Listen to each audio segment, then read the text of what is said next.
Hey, now it's the Rob from 106.1 KISS FM here with my 16-bit colleague. Hey guys, it's Steve, web contributor to 1061evansville.com and the Billy Lee to this guy's Jimmy Lee. That's right, you are certainly my Billy Lee. You look great. I love that shirt. Can we go ahead and say that we both have video game apparel on today because we do love our video games, and that is Sub-Zero from Mortal Kombat 1. No. Awesome. Thank you very much. I love that. Today and for the next few weeks, we're going to have some focused topics on decades of video games. And today's decade we're going to talk about is video games that defined the 1980s. Now, the 1980s is an interesting decade in a lot of pop culture, not just video games.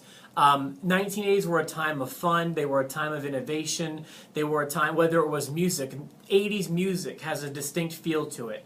80s movies have a distinct feel to it, and I feel the same can be said for video games. The video games that define the 1980s have their distinct feel. Agreed? Yes, agreed, yes. Now, in the 1980s, the video games shifted in a lot of ways from the arcade into the household. Mm-hmm. And in the first half of the 80s, I think that we were focused on arcades and consoles. Yeah. So I think that one of the games that shaped the 1980s of video games and subsequently video games in general was Pac-Man. Yes. Correct? Yes. Pac-Man, the term Pac-Man fever was striking America, and I wasn't alive when Pac-Man fever was happening, but I know that it was this incredible trend, this incredible fad that came over the country. Do you remember it better than I do?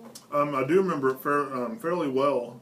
I remember playing Pac-Man for the very first time on the Atari 2600, mm-hmm.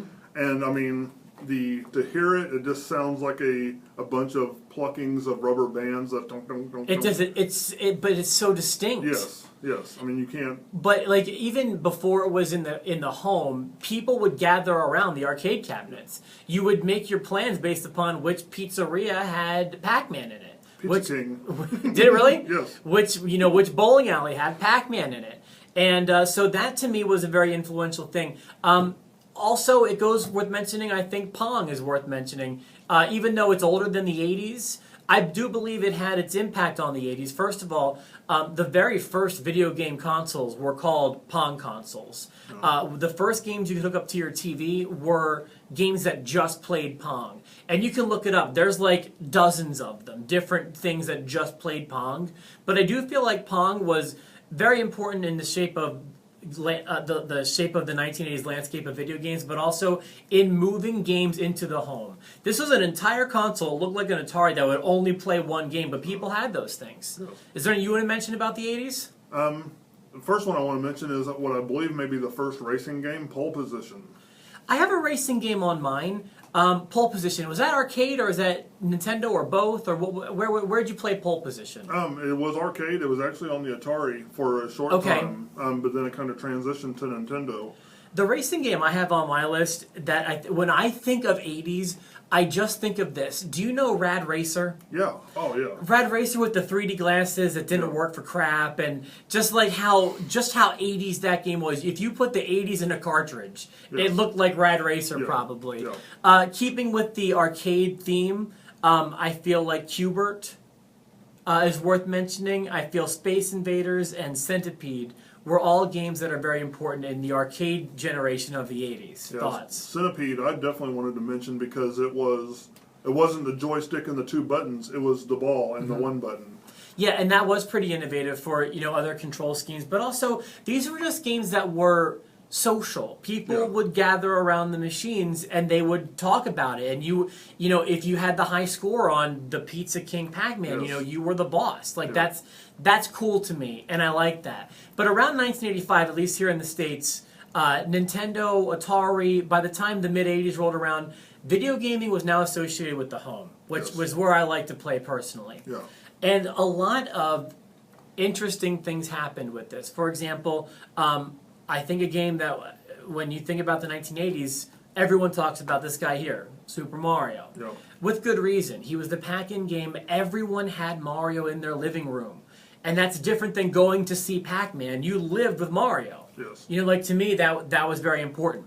And he was probably the biggest I mean, certainly the biggest video game franchise, the new intellectual property that arose in the 80s. It's generated so much money for the company. But think about things like The Legend of Zelda, Metroid, even Mega Man was born in the 1980s. And these are all, they produce games up to this day, with those names on them because of the success they had in the 1980s. Yeah. And don't forget about what came with it, Super Mario Brothers Duck Hunt.